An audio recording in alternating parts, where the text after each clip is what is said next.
कंगना के एक उनकी इमेज ऐसी है कि यार बड़ी स्ट्रिक्ट होंगी। वो बहुत ही मंझी हुई एक्ट्रेस है, बहुत कमाल की इंटेलिजेंट एक्ट्रेस है। कॉन्फ्लिक्ट नहीं हुई, लेकिन जो एंसेम्बल सीन्स थे तो जो पहला ही हमारा साथ में कंगना जी के साथ सीन था वो हम सब साथ में होते हैं। मुझे पर्सनली थोड़ा डर था, जैसे आपने कहा कि बाप रे कैसे होगा, क्योंकि सबका मिलके सीन है। ये स्क्रिप्ट सिर्फ 26/11 के एक रात की बात नहीं है, ये उन सब लोगों की ज़िंदगियों की बात है जो उस घटना से पहले और घटना के बाद भी अपना काम करते ही आए हैं और करते ही रहेंगे। अगले दिन फिर मुंबई कॉलेज जाना था तो वो डर थोड़ा था ही, लेकिन लाइफ गोज ऑन।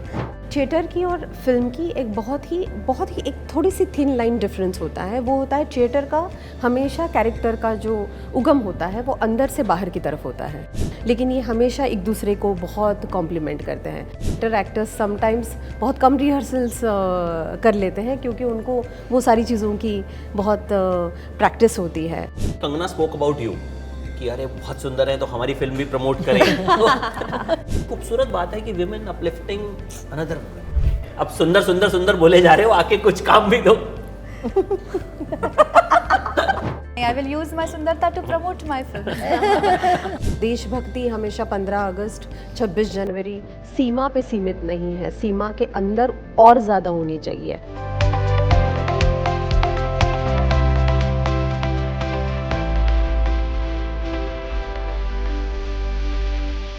मेरे साथ जो एक्टर्स हैं वो भी इम्पोर्टेंट हैं, लेकिन उन्होंने जो काम किया है वो उससे ज़्यादा इम्पोर्टेंट है। आप ही के डायलॉग को मैंने थोड़ा सा ट्विस्ट कर दिया है। सो फर्स्ट ऑफ ऑल बहुत ही ब्रिलियंट ट्रेलर, मतलब सीधे दिल में जो कहते हैं ना छुरी टच कर देने वाला कि हाँ ऐसी भी कहानी जो है वो थी और हमको अब तक नहीं पता थी। तो पहला तो आप लोगों से यही सवाल कि जब आपको ये कहानी पता चली तो वर यू शॉक्ड? जैसे मुझे शॉक लगा कि यार मतलब अच्छा 26/11 में तो हम हिंदुस्तान पाकिस्तान ही करते रहते हैं कि अच्छा अजमल कसाब हो गया, ये आतंकवादी वो आतंकवादी, ये एंगल तो हमने सुना ही नहीं। या जबकि उस वक्त हॉस्पिटल्स ना होते तो नर्सेस काम ना कर रही होती, डॉक्टर्स काम ना कर रहे होते, तो I think death toll would have been much higher. तो जब आप लोगों को पता चला कि इस तरह की कोई फिल्म बन रही है, व्हाट वाज द रिएक्शन? मेरे लिए रिएक्शन ऐसा था जब स्क्रिप्ट हाथ में आई और मतलब मेरी तो स्क्रिप्ट हाथ में बाद में आई, मैंने नरेशन ही सुना था। मुझे ये कहानी जिस विषय को छूती है, जो एक से होता है ना हर फिल्म का, जो इस फिल्म का जो एक से है ना वो इतना कमाल का है स्क्रिप्ट का। वो है कि एक है कुछ अमानवी लोग और कुछ लोग हैं जो मानवता की ओर बढ़ते हुए और मानवता को ध्यान में रखते हुए, कोई है जो जान लेने के लिए आ रहे हैं और कोई है जो अपनी जान जोखिम में डाल के बचा रहे हैं। वो जा सकते थे, वो रिस्पॉन्सिबिलिटी नकार सकते थे, लेकिन उन्होंने नकारी नहीं और उन्होंने इतनी सारी जानें जो है वो बचाई हैं।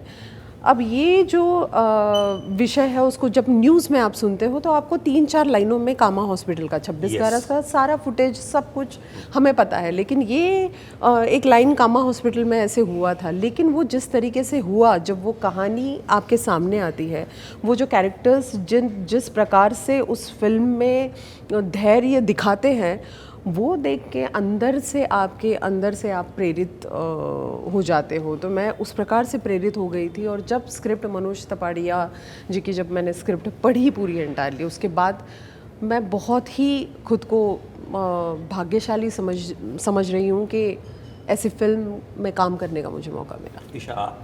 आई agree with everything she said. Shocking था बहुत, जैसे हम सब ने वो 3-4 लाइनों में न्यूज़ में देखा था, लेकिन एक्चुअली किन लोगों ने वहाँ पे क्या किया और कैसे वो जाने बचाई, I think that was so beautiful to know कि इतने डार्क दिन में एक जगह थी जहाँ पे इतना कुछ पॉजिटिव हो रहा था, लोगों को बचाया जा रहा था और वो उनका जॉब नहीं था। वो अगर कमरे में खुद को बंद कर लेती और छुप जाती तो nobody was going to blame them, पर उन्होंने फिर भी वो डिसीजन लेके जॉब के बियॉन्ड जाके लोगों के लिए जो किया, it is absolutely inspiring. When it was offered to you, क्या रिएक्शन क्या था? मैंने पहले स्क्रिप्ट पढ़ी on a flight from Mumbai to Delhi and like I said before, मैं स्क्रिप्ट को बिल्कुल नीचे रख ही नहीं पाई। मैं पढ़ने लगी और फिर मैं उसमें पूरी तरह डूब गई। तो एक तो ये घटना जो हम सब जिसके बारे में जानते हैं, उसके इर्द गिर्द का सारा भी हम जानते हैं कहाँ कहाँ क्या क्या हुआ, उसका ये एक चैप्टर है जो हमने आज तक खोला नहीं था, तो वो तो सबसे पहले इस स्क्रिप्ट के ज़रिए खोला। लेकिन मुझे एक और बात बहुत इम्पॉर्टेंट लगी, वो ये कि ये स्क्रिप्ट सिर्फ 26/11 के एक रात की बात नहीं है, ये उन सब लोगों की ज़िंदगियों की बात है जो उस घटना से पहले और घटना के बाद भी अपना काम करते ही आए हैं और करते ही रहेंगे।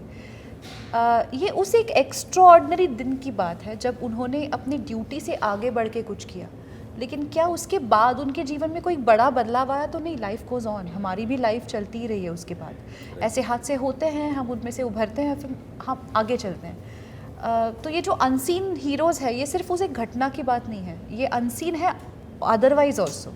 तो ये फिल्म जब शुरू होती है तब हम एक नॉर्मल दिन देखते हैं इनकी लाइफ का, तब कोई बहुत अमेजिंग नहीं चल रहा होता है सब कुछ, इन्होंने फिर भी अपना पीस बना लिया है उस सिचुएशन के साथ, उसमें खुश है ये।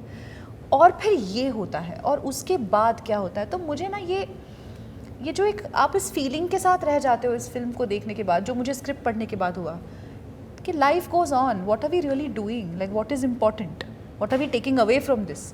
तो ये बात मुझे बहुत मेरे मन को बहुत छू गई थी, तो मेरे लिए तो इंस्टेंट यस था। और मुझे लगा ऐसी फिल्में एक तो बननी चाहिए, और अगर बन रही हो तो उसका हिस्सा हमें होना चाहिए। तो जब मैंने ट्रेलर देखा ना, तो सडनली मेरे दिमाग में वो फ्लैशबैक आने लग गया कि उस वक्त मैं क्या कर रहा था। I was in the news room और वो सारी चीज़ें चल रही थी।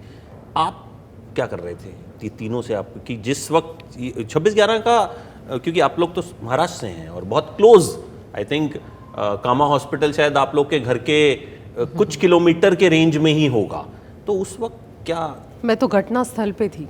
घटनास्थल पे पार्ला में जब ये कसाब और ये लोग जिस टैक्सी में आए थे, तो एक टैक्सी में उन्होंने वो एक्सप्लोजिव रखे हुए थे, और बाद में वो जब उतर गए, दूसरा पैसेंजर उसमें चढ़ गया, तो वो बोरीवली की तरफ या कहीं पे भी जा रहा होता, तो वो टैक्सी ड्राइवर, वो पैसेंजर और वो टैक्सी का ब्लास्ट हुआ था पार्ला में, उसके मैं अपोजिट साइड में थी। और अब वो क्या फीलिंग था उसको मैं सच में शब्दों में बयान नहीं, मैं बस ये जान रही थी कहाँ थे आप? वही पार्ला। मैं घर पे ही थी, मैं न्यूज़ पे ये सब देख रही थी। लेकिन जैसे इसने पहले कहा कि लाइफ गोज़ ऑन, अगले दिन फिर मुंबई कॉलेज जाना था, तो वो डर थोड़ा था ही, लेकिन लाइफ गोज़ ऑन। बट मैं घर पे देख रही थी, और जब फिल्म बनी तो ये स्टोरी पता चली, तो मतलब लगा हम क्या कर रहे थे घर बैठ के, और यहाँ क्या कितना कुछ हो रहा था। आप गिरिजा? मैं एक फिल्म के प्रीमियर के लिए गई हुई थी, और शो शुरू होके कुछ 10-15 मिनट ही हुए थे और सबके फ़ोन बजने लगे, और एक आपको समझ में आता ना, कोई बड़ी चीज़ होती है तो माहौल बदल सा जाता है। तो अचानक स्क्रीनिंग रुकवा दिया गया, और फिर सब ने मिलकर डिस्कस किया आपस में, और सब फॉयर में बाहर इकट्ठे हो गए, और हम सोचने लगे कि क्या अब यहाँ से बाहर निकलना है, क्योंकि अफवाहें भी बहुत चल रही थी कि मुंबई के हर इलाके में लोग घुस आए हैं, मतलब हम अंधेरी में सेफ हैं नहीं है, कुछ समझ में नहीं आ रहा था। और तब ये सोशल मीडिया और ये सब इंस्टेंट न्यूज़ वाला कोई ज़माना था नहीं, तो हम सब एक दोस्त के घर इकट्ठे हुए और फिर पूरी रात वहाँ गुजारी। बहुत सारे लोग वहाँ इकट्ठे हो गए थे। उनके बाबा बाप ने very very sweetly and graciously हम सबको घर के अंदर लिया। हम कुछ 20 लोग वहाँ जमा हो गए थे और फिर न्यूज़ देख रहे थे, आपस में बातें हो रही थी। बहुत ही अजीब सा माहौल था। लेकिन इन सब के बाद अब मेरी जिनसे शादी हुई है, तब मैं उनसे मिली नहीं थी। मुझे उन्होंने बहुत बाद में बताया कि उस रात वो लियोपोल्ड की तरफ ही निकले थे, अपना काम ख़त्म करके वर्ली में वो प्लेटफॉर्म से ट्रेन लेने वाले थे चर्च गेट की तरफ, जो लियोपोल्ड जाने के लिए वो वहाँ से निकलने वाले थे। और लास्ट मिनट कोई प्लान कैंसिल हुआ और वो अलग प्लेटफॉर्म पर आकर उन्होंने सबर्ब्स की तरफ ट्रेन ली और वो घर आ गए। वरना my husband would have been at Leopold when this happened.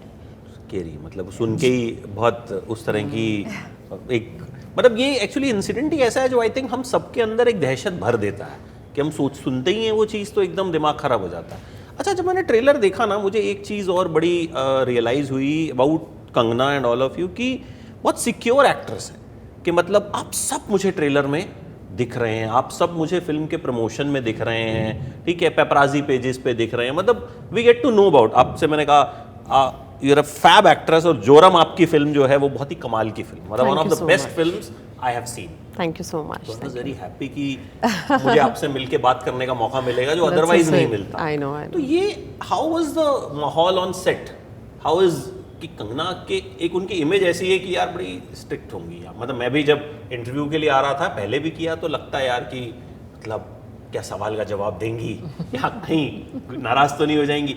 सो कैसा था एक एक्सपीरियंस जो सेट पे होता है कि देखो, सबको पता है वो बहुत ही मंझी हुई एक्ट्रेस है, बहुत कमाल की इंटेलिजेंट एक्ट्रेस है। तो वो उनकी खासियत है कि जीवन में जितने भी किरदार उन्होंने निभाए हैं बहुत ही कमाल के निभाए हैं।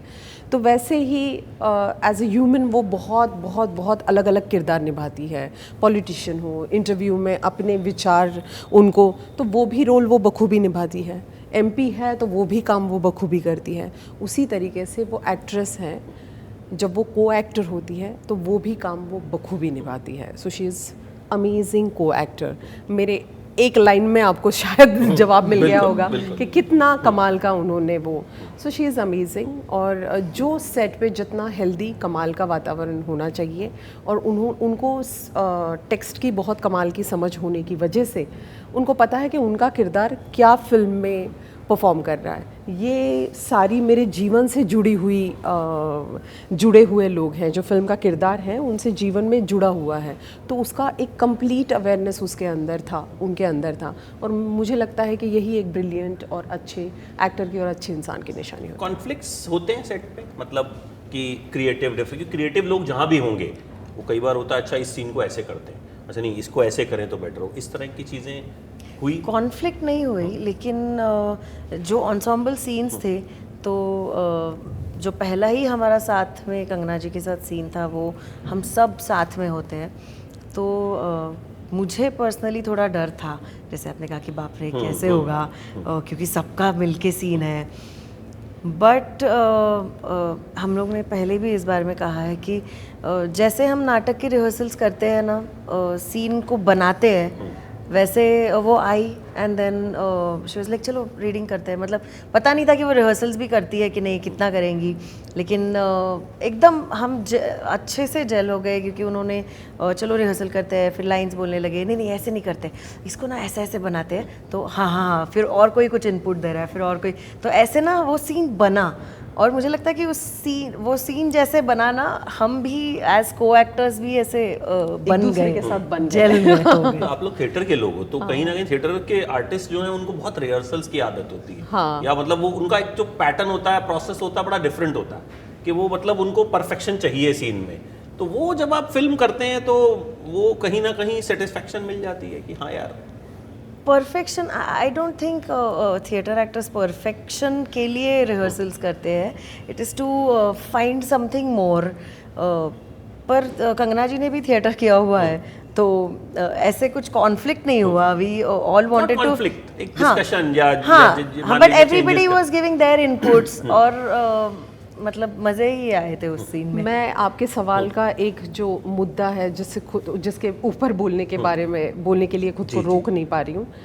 थिएटर की और जो फिल्म की, जो आप बोले ना थिएटर एक्टर बहुत परफेक्शनिस्ट होते हैं, मोर रिहर्सल्स चाहिए। थिएटर की और फिल्म की एक बहुत ही एक थोड़ी सी थिन लाइन डिफरेंस होता है। वो होता है थिएटर का हमेशा कैरेक्टर का जो उगम होता है वो अंदर से बाहर की तरफ होता है। हमारे पास स्क्रिप्ट आता है, हमें सोल पता रहता है, कैरेक्टर क्या जाएगा, रिहर्सल्स होता है, बाद में कॉस्ट्यूम्स आता है, बाद में सारी चीज़ें आती हैं। लेकिन स्क्रीन की, फिल्म की उल्टी प्रक्रिया होती है। पहले हमको हमारा लुक, किरदार क्या है, सारी चीज़ें पहले लैंड हो जाती है, और फिर धीरे धीरे हम लोग स्क्रिप्ट में और ये सारी चीज़ों में घुसते रहते हैं। तो ये अंदर से बाहर और बाहर के अंदर वाली जो प्रक्रिया है, उतना सा ही जो होता है वो स्क्रीन और इसमें डिफरेंस होता है। लेकिन ये हमेशा एक दूसरे को बहुत कॉम्प्लीमेंट करते हैं। इसका ये भी होता है कि थिएटर एक्टर्स समटाइम्स बहुत कम रिहर्सल्स कर लेते हैं, क्योंकि उनको वो सारी चीज़ों की बहुत प्रैक्टिस होती है, और स्क्रीन में माइन्यूट मिनी एक्सप्रेशंस, ये सारी चीज़ें होती हैं, वो कभी कभी थिएटर में होल्ड करने के। सो मुझे लगता है कि ये बहुत एक इंटरेस्टिंग कोलैबोरेशन है, और वो हमारे इंडिया की ब्यूटी भी है। बिल्कुल। अच्छा आपसे अगर पूछूं, अच्छा पहला जो हमने इस फिल्म का जो पहले इसके बारे में सुना, आप लोगों ने एक पॉडकास्ट किया था आपस में ही, आप लोग इंटरव्यू कर रहे थे, तो उसमें कंगना स्पोक अबाउट यू कि अरे बहुत सुंदर है तो हमारी फिल्म भी प्रमोट करें। तो वहाँ मतलब हालांकि सोशल मीडिया पे आपको लेके बड़े चर्चे होते रहते हैं, बट वहाँ मुझे लगा कि कितनी खूबसूरत बात है कि विमेन अपलिफ्टिंग अनदर वुमेन, जो कि कम देखते हैं। मतलब अगर कोई अच्छा भी होगा तो वो बहुत वैसी सी तारीफ होती है, या she is good good good, but वो ना बड़ी नेचुरल थी, बड़ी वैसी सी थी कि जो दिल से निकली हुई तारीफ होती है। तो जब सोशल मीडिया कमेंट्स तो खैर पता नहीं आप कितना सीरियसली लेते हो, बट जब इस तरह की तारीफ होती है, इस तरह का किरदार मिलता है, इस तरह का एक्सपोजर मिलता है, देन क्या महसूस होता है कि हाँ यार अब थोड़ा कुछ मतलब ठीक है, अब सुंदर सुंदर सुंदर बोले जा रहे हो, आके कुछ काम भी दो। आपने ऐसे दुखती रख पे आई मीन फॉर्चुनेटली आज तक मेरे साथ ऐसा कभी नहीं हुआ है कि मुझे सिर्फ सोशल मीडिया पे बातें हुई और एक्चुअली कोई रोल ऑफर नहीं हुआ, ऐसा नहीं मेरे नहीं साथ वो है, कभी बट नहीं इन हुआ। दिनों सोशल मीडिया पे बातें ज्यादा हो रही, आपने बहुत तो सारी इस फिल्में की। बहाने से लोगों ने मेरे वो सारे काम देखे जिसका मेरे दिखने से कोई लेना देना नहीं है, तो मुझे इस बात का आनंद है कि चलो सुंदरता ही सही, कोई एक मीडियम मिला है लोगों तक पहुंचने का, तो कोई बात नहीं, आई विल यूज माय सुंदरता टू प्रमोट माय फिल्म, जैसा कंगना जी ने कहा। पर जोक्स अपार्ट, मुझे लगता है कि इस बहाने से अगर लोगों को कुछ मेरी इंटरेस्टिंग फिल्मों तक पहुंचने का मौका मिले, उससे भी ज़्यादा बढ़कर मुझे इस बात की खुशी होती है कि मैं बहुत नाटक के शोज़ करती रहती हूँ। मैं अभी 6 अलग अलग नाटकों के शोज़ कर रही हूँ, तो उनमें से कुछ एक्सपेरिमेंटल है, कुछ बहुत ही नीश ऑडियंस के लिए है, लेकिन हर बार मेरा कोई शो होता है, भले वो इंग्लिश में हो या मराठी में हो, दो तीन लोग आकर मिलते हैं और कहते हैं हमने कभी नाटक नहीं देखा, हम आज पहली बार आए हैं क्योंकि आपको हमने सोशल मीडिया पर देखा।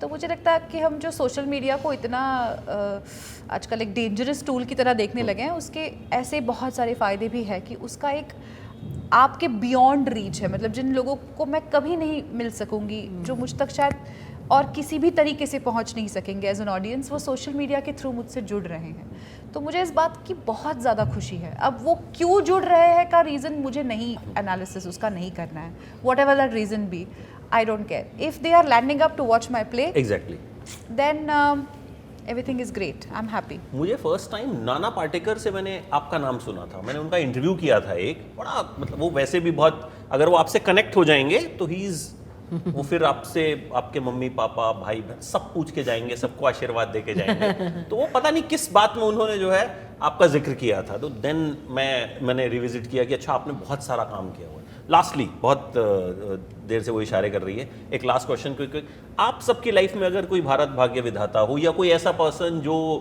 यू लुक अप टू कि हाँ भाई इसने हमें बहुत हौसला दिया, हिम्मत दिया, तो वो कौन होगा? Starting with you. Bharat Bhagya विधाता, यार ये फिल्म देखने के बाद मैं इस पॉइंट के ऊपर या ये थॉट के ऊपर मैं एकदम पुख्ता हो गई हूँ कि जीवन में मेरा बचपन से सपना था, मैं स्पोर्ट्स की स्टूडेंट हूँ, मुझे स्पोर्ट्स में मेरे देश को रिप्रेजेंट करना है। बाद में मेरा प्रोफेशन एक्टिंग हो गया, मुझे एक्टिंग में मेरे देश को रिप्रेजेंट करना है। बार बार ये आता था, तो ये फिल्म देखने के बाद मुझे एक थॉट आया और वो उससे मेरी क्लैरिटी आई है जीवन में कि आपको आपके देश को रिप्रेजेंट करने के लिए कुछ भी खास या कुछ भी होने की ज़रूरत नहीं है। आप जो हो वो ऑनेस्टी से रहो, उस ऑनेस्टी से इर्द गिर्द देखो, ग्रैटिट्यूड रखो, अपनी रिस्पॉन्सिबिलिटी संभालो, ये सब कुछ करना भी आपके देश को रिप्रेजेंट करना है। And that is very very important. मतलब देशभक्ति हमेशा 15 अगस्त 26 जनवरी सीमा पे सीमित नहीं है, सीमा के अंदर और ज़्यादा होनी चाहिए, तब then you are real Bharat Bhagya Vidhata. आप आफ्टर डूइंग दिस फिल्म, किसी एक या दो व्यक्तियों के बारे में नहीं बोलूँगी, लेकिन सब लोग जो अपना जॉब, अपना जो काम है जिसके लिए उनको पैसे मिलते हैं, उस काम से ज़्यादा कुछ करते हैं, कुछ एक्स्ट्रा करते हैं, वो सब भारत भाग्य विधाता है। मुझे लगता है हम सब, everybody present in this room, everybody that I know, मतलब वो जो समाज जिसकी हम बात करते हैं या लोग जिनके, वो है कौन? वो हम ही तो हैं। अगर हम सब जो कर रहे हैं वो अच्छे से करें और इस जज्बे के साथ करें कि ये भी एक तरह का पेट्रियाटिज़म है, तो और किसी चीज़ की ज़रूरत नहीं होती। बहुत ईज़िली हम ये कह देते हैं कि क्या फ़र्क पड़ता है, तो जब हम ये क्या फ़र्क पड़ता है कहना बंद कर देंगे, तब हम सब भारत के भाग्य विधाता हो जाएंगे। Correct. So I am so looking forward to the film. और मैं नहीं, बहुत से लोग जिन्होंने भी ट्रेलर देखा है and they are looking forward कि एक अच्छी फिल्म हमें देखने को मिलेगी। और स्क्रीनिंग हुई तो हमने सुना कि बहुत ज़बरदस्त रिस्पॉन्स रहा, लोग बहुत इमोशनल हुए। So we are also waiting for that. कल हम लोग देखेंगे ये फिल्म। आप कल देख रहे हो? हम कल ही देख लेंगे। Please थोड़ा reward कर मीडिया देना। वालों को पहले से दिखा दी जाती है, थोड़ा प्रिविलेज मिल जाता है हम लोग को। तो will be watching tomorrow and all the best Thank you. And thank you so much. आप लोगों से मिल के बात करके बड़ा अच्छा लगा, क्योंकि कई बार कुछ ऐसे आर्टिस्ट होते हैं जिनसे हम मिलना चाहते हैं, बात करना चाहते हैं, बट समहाउ पॉसिबिलिटीज़ नहीं हो पाती, क्योंकि हम लोग दिल्ली में रहते हैं। बॉम्बे वालों के लिए फिर भी ईजी होता है कि चलो ठीक है, क्योंकि दिल्ली में क्या होता है, आप कभी नहीं आ पाते हैं या वक्त कम है, हम कभी नहीं आ पाते हैं। So it's a great opportunity also कि आप जैसे So लोगों sweet से of you. आर्टिस्ट से Thank you. मिलने Thank का you. Thank you so thank you so Lovely much. meeting you too. And आप लोग Yeah, बहुत same. इंपॉर्टेंट हैं किसी भी फिल्म के लिए, आप आर्ट भी। के लिए। Absolutely. Thank you. Everyone is you. important. Thank you so much. Thank you. Thank you. Thank you.